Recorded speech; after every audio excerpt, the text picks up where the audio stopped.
Hello everyone, welcome to you all. And today we are going to discuss an important topic, de Broglie's concept of dual nature.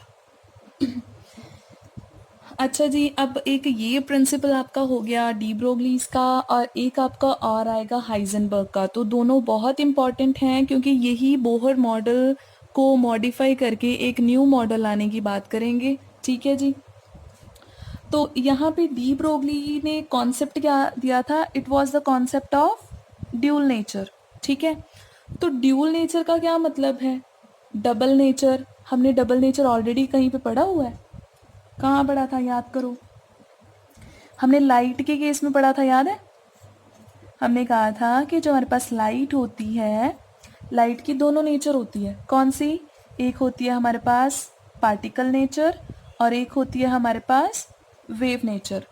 हमारे पास जो light radiations हैं उनका dual nature होता है, particle nature and wave nature. ये बताया था electromagnetic wave theory ने और ये वाला बताया था हमें प्लैंक्स क्वांटम थ्योरी ने। ठीक है। तो अब अगर क्योंकि लाइट हम एज्यूम करके चलते थे कि लाइट एक वेव है, लेकिन बाद में मतलब कुछ ऐसे फिनोमिनन्स आए, फोटो इलेक्ट्रिक इफेक्ट वगैरह, जिन्होंने ये प्रूव कर दिया कि लाइट का वेव नेचर नहीं है, लाइट का पार्टिकल नेचर भी है। तो यहाँ से डी ब्रोगलीज ने एक आइडिया लिया कि अगर लाइट का वेव के साथ साथ पार्टिकल नेचर हो सकता है, तो हमारे पास जितने भी पार्टिकल्स हैं, जितने भी मटेरियल बॉडीज़ हैं, सब्सटेंसेस हैं, तो उनके भी ड्यूल नेचर होने चाहिए। ठीक है। तो डी ब्रोगली ने एक छोटी सी बात कह दी कि जस्ट लाइक फोटोन्स। फोटोन्स क्या होते थे? Particles of light. तो उसने क्या बोल दिया कि फोटोन का पार्टिकल नेचर भी है और वेव नेचर भी है। तो उसने कह दिया कि just like photons,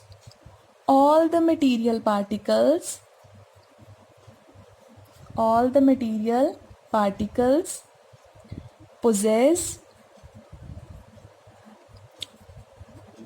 dual character और dual nature। ठीक है।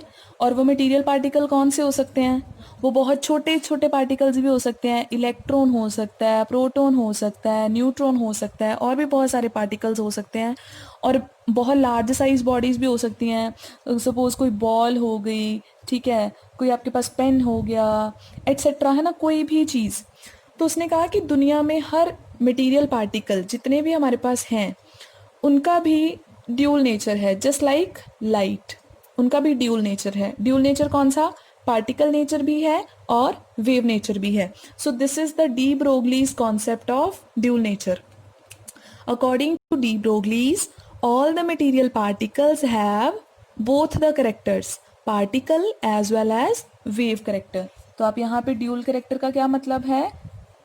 Character is particle as well as wave character.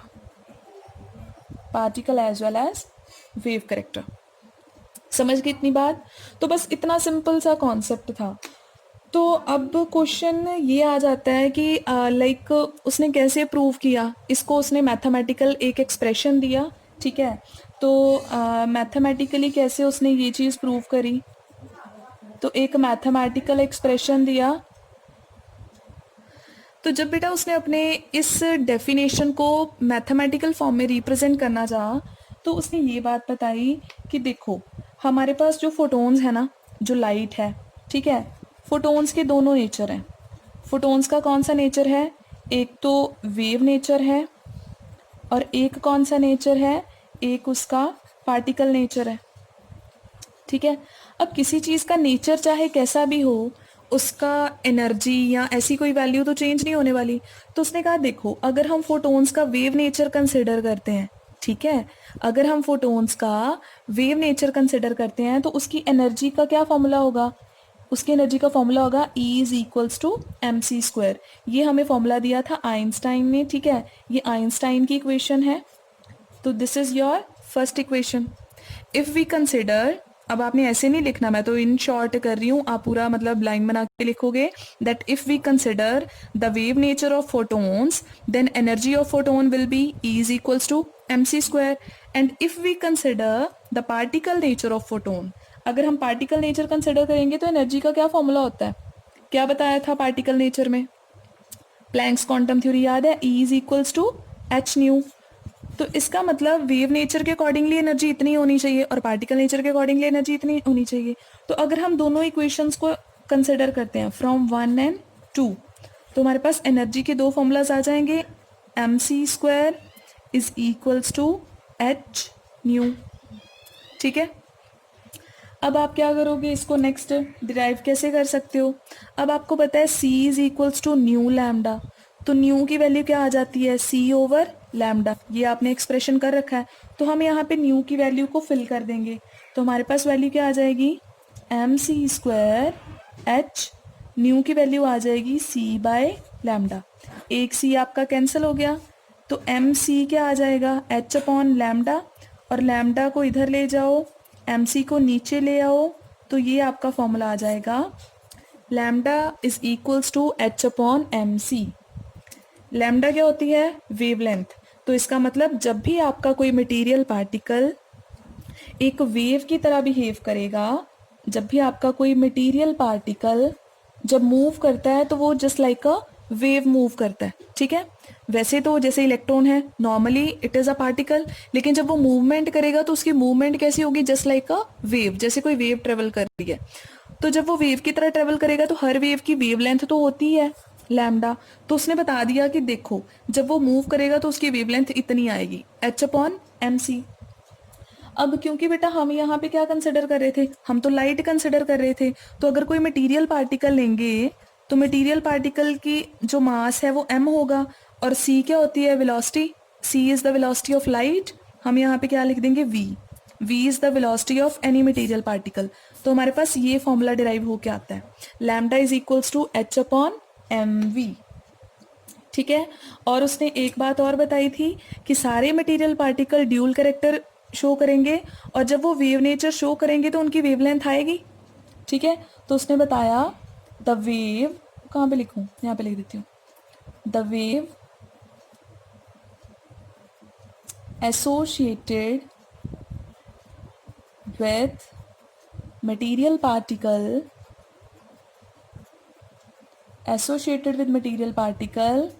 is called de Broglie wave, या फिर हम उसको बोल देंगे material wave.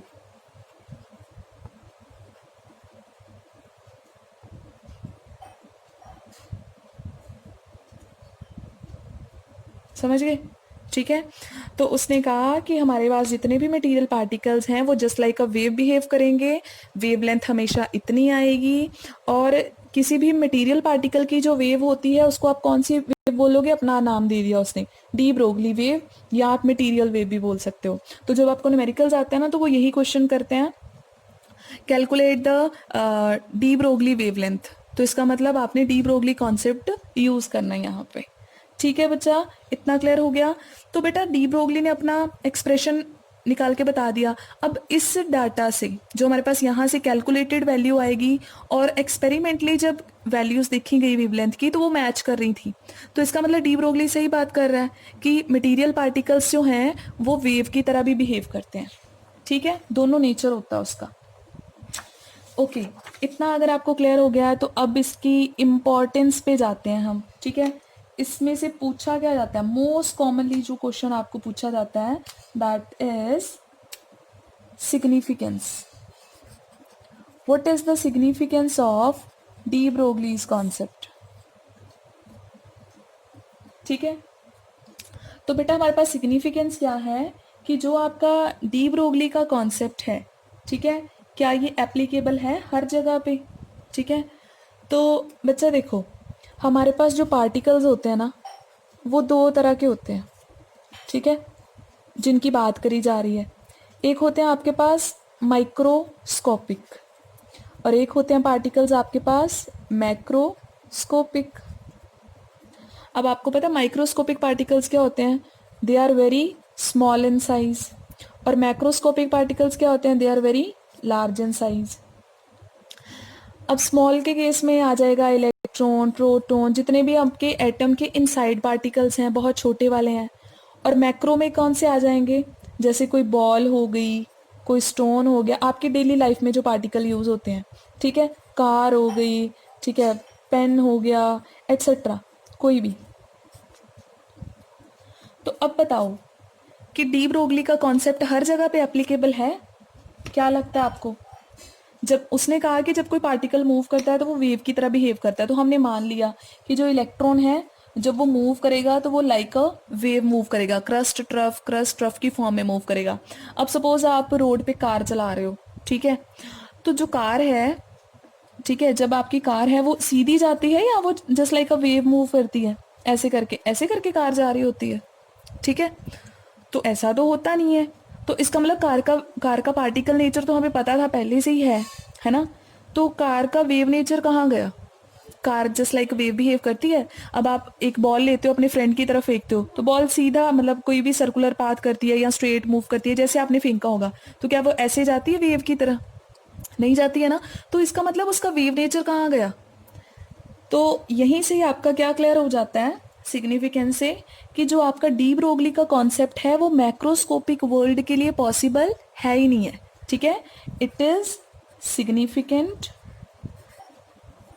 It is significant only to the microscopic particles. जो बहुत छोटे पार्टिकल्स होते हैं ये सिर्फ उन पे एप्लीकेबल होता है, दूसरे किसी पे नहीं होता। जो हमारे पास लार्ज साइज पार्टिकल्स हैं उन पे नहीं होता। अब क्वेश्चन आ जाता है वाई, है ना, ऐसा क्यों हो रहा है? अब ये तो हमने ऑब्जर्वेशन से गेस कर लिया कि देखो भी कार तो सीधी जाएगी, वो वेव की तरह तो जाने ही नहीं वाली। तो इसका मतलब डी ब्रोगली का कॉन्सेप्ट मैक्रो वर्ल्ड के लिए पॉसिबल है ही नहीं है, एग्जिस्ट नहीं करता। तो रीज़न है क्यों, तो एक एग्जाम्पल लेके कंसिडर कर लें, ठीक है। हम एक एग्जाम्पल ले रहे हैं, एक तरफ हमने लिया मैक्रो पार्टिकल इलेक्ट्रॉन, दूसरी तरफ हम ले लेते हैं कोई भी बॉल या कोई भी चीज़, छोटी से छोटी ले रहे हैं अभी, ठीक है, कार तो बहुत बड़ी हो गई, उसकी तो बात ही नहीं कर रही।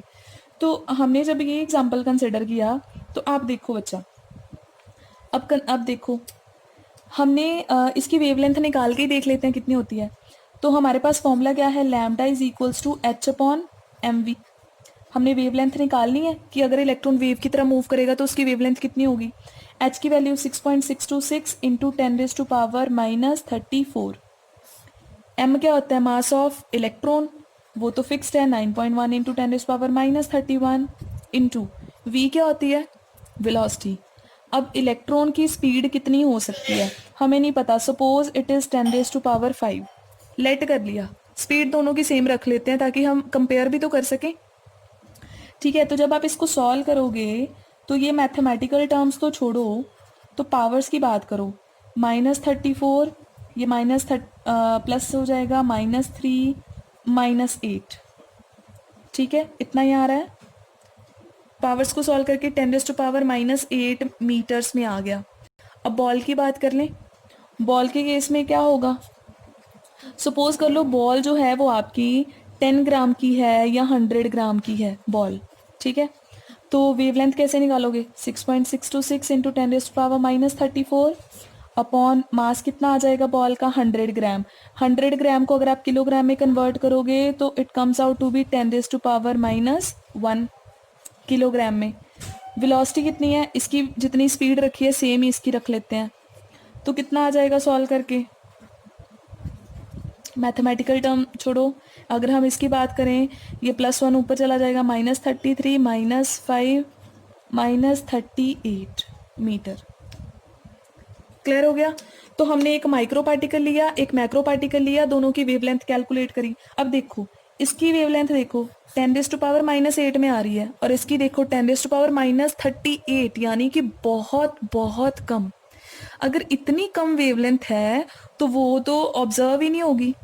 इसका मतलब जो हमारे पास मैक्रो वर्ल्ड के पार्टिकल्स हैं उनका मास लैम्डा क्या है, इन्वर्सली प्रोपोर्शनल टू मास।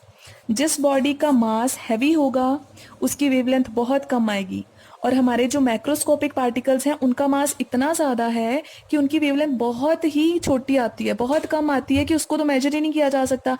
और अगर उसका वेव करेक्टर वो शो करेगी भी तो वो हमें ऑब्जर्व ही नहीं होगा, because it is very small value, ठीक है। तो क्लियर हो गया। So the reason was mass. The macroscopic particles are large in size, they are heavy in mass. So as we know that wavelength is inversely proportional to mass, so wavelength comes out to be very, very small, and that's why it can't be observed. And we can consider that there is no wave character associated with the macroscopic particles. तो ये बहुत important question है जो आपसे पूछा जाता है, ठीक है, हर एग्जाम में. सो सिग्निफिकेंस कहाँ पे है? सिर्फ माइक्रो वर्ल्ड में है. हमारी डेली लाइफ में डी ब्रोगली का मतलब कोई सिग्निफिकेंस नहीं है वेव करेक्टर का. ठीक है जी, ओके. अब उसके बाद में आपको क्वेश्चन सपोज आ जाता है कि अब आपने कह दिया कि जो आपके पास इलेक्ट्रॉन है, ठीक है, इलेक्ट्रॉन का दोनों नेचर है, ठीक है, इलेक्ट्रॉन का ड्यूल नेचर है. कौन कौन सा? पार्टिकल नेचर भी है और इसका वेव नेचर भी है. दोनों नेचर हो गए. तो क्या आप इसकी एक्सपेरिमेंटल वेरिफिकेशन दे सकते हो? आप बता सकते हो कि एक्सपेरिमेंटली ये चीज़ प्रूव कर सकते हो कि हाँ जी, जो इलेक्ट्रॉन है उसका जो है पार्टिकल नेचर भी है और वेव नेचर भी है. बता सकते हो? तो डेफिनेटली यस, हम बता सकते हैं.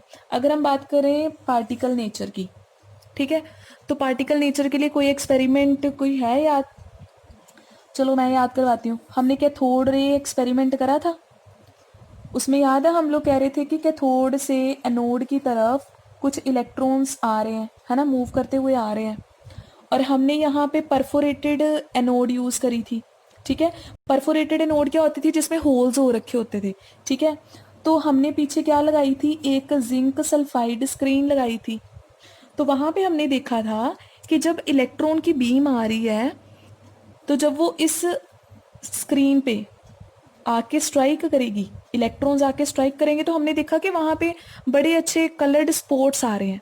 जब इस स्क्रीन को इलेक्ट्रॉन टच कर रहे हैं तो वहाँ पे एक बड़ा अच्छा, जैसे ये आपके पास स्क्रीन है तो स्क्रीन पे एक ऐसे स्पॉट बन रहा है, सिंटिलेशंस आ रही हैं.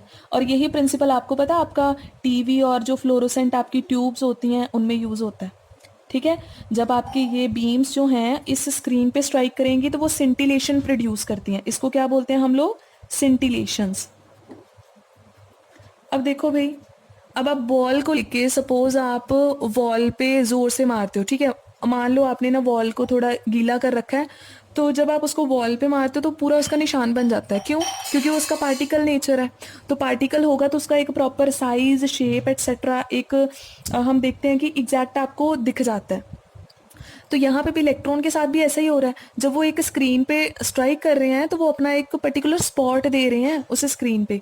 तो इसका मतलब electrons are behaving like a particle. तो ये आप एक एक्सपेरिमेंट कर लो, बहुत है पार्टिकल नेचर के लिए. ठीक है, तो इसके बाद में अगर हम बात करें बेटा दूसरे की, वेव नेचर की. ठीक है, तो वेव नेचर किसने प्रूव किया था? तो डेविसन, ये आपने याद रखना name, Davisson and Germer experiment. एक ही बता रही हूँ, सफिशिएंट है. ठीक है, डेविसन एंड जर्मर ने एक एक्सपेरिमेंट करा था जिससे उन लोगों ने प्रूव कर दिया था कि इलेक्ट्रॉन वेव की तरह भी बिहेव करता है. उन्होंने क्या किया? उन्होंने इलेक्ट्रॉन्स की ना फास्ट मूविंग बीम्स ली. ठीक है, इलेक्ट्रॉन की स्ट्रीम ली, बड़ी फास्ट मतलब ट्रेवल करती हुई हमारे पास वेव्स आ रही हैं इलेक्ट्रॉन्स की. आगे एक रख दिया निकल क्रिस्टल. ठीक है, निकल का एक क्रिस्टल है, ये आपका फिजिक्स का फिनोमिनन है डाइफ्रैक्शन का. तो जब इस पे स्ट्राइक करी आपकी जो इलेक्ट्रॉन की वेव्स हैं, स्ट्राइक करने के बाद वो रिफ्लेक्ट हो जाएंगी. और रिफ्लेक्ट होने के बाद उनको ना एक स्क्रीन पे देखा गया कि वो कैसा पैटर्न शो करती हैं. तो क्या ऑब्जर्व किया गया कि स्क्रीन पे ना ऐसे करके रिंग्स बन रही हैं. ठीक है, इलेक्ट्रॉन बीम्स आई, निकल क्रिस्टल पे स्ट्राइक करी, स्ट्राइक होने के बाद जैसे ही वो रिफ्लेक्ट करके उनको स्क्रीन पे ऑब्जर्व किया गया तो वो रिंग्स बना रही हैं. ठीक है, और इन रिंग्स के पैटर्न को आप लोग क्या बोलते हो? This is known as diffraction pattern. ठीक है, तो एक रिंग्स लाइक पैटर्न जो है इलेक्ट्रॉन्स बना रहे हैं. अब क्या किया उन्होंने? सेम एक्सपेरिमेंट करा गया बेटा एक्स रेज के साथ. ठीक है, एक्स रेज को जब इन पे स्ट्राइक किया गया और वो रिफ्लेक्ट हुई तो उन्होंने भी क्या किया? सेम पैटर्न आया एक्स रेज का. अब एक्स रेज क्या है आपके पास, रेडिएशंस हैं, ठीक है, वेव्स हैं। तो ये तो एक वेव है, ठीक है, जो आपकी एक्स रेज है, दिस इज अ वेव, और ये आपका क्या था, पार्टिकल। लेकिन दोनों का फिनोमिनन क्या आ रहा है, सेम आ रहा है। तो इसका मतलब हमारा जो इलेक्ट्रॉन है उसकी जो फास्ट मूविंग स्ट्रीम है वो just like X ray pattern दे रही है। इसका मतलब वो एक्स रे की तरह बिहेव कर रही है। इसका मतलब इसका क्या है, it is having wave nature. Clear हो गया। जो पैटर्न आपका एक्स रेडिएशंस का आ रहा था, एक्स रेज का आ रहा था, similar pattern is observed in case of electrons. So यहाँ से आपका क्लियर हो गया from the Davisson and Germer experiment that the electrons are also having wave character. Hope clear हो गया होगा सारा ड्यूल नेचर का, ठीक है। तो अब लेंथी तो जा रहा है पर चलो कंप्लीट कर ही लेते हैं इसको।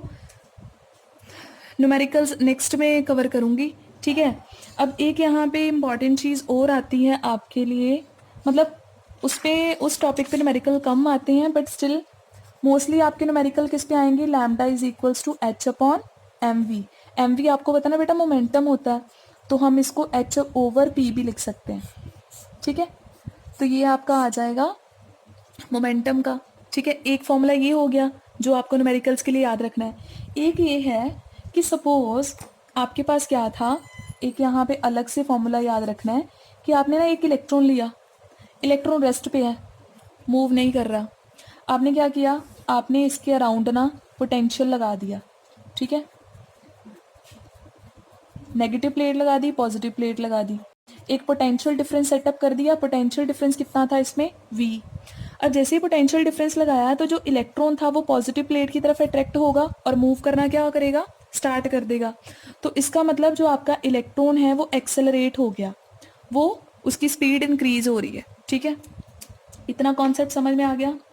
अब यहाँ पे आप देखो कि जो इलेक्ट्रॉन था पहले वो रेस्ट पे था, तो उसकी जो पोटेंशियल एनर्जी थी बाद में वो मूव करना स्टार्ट हो गया, वो सारी की सारी किस में कन्वर्ट होगी, काइनेटिक एनर्जी में। तो काइनेटिक एनर्जी इलेक्ट्रॉन की क्या होती है, half m v square. Mass of electron, v is the velocity of electron. और पोटेंशियल एनर्जी क्या होगी, जो इस पोटेंशियल की वजह से आएगी उसको कैसे हम फाइंड आउट करते हैं, चार्ज इनटू पोटेंशियल डिफरेंस।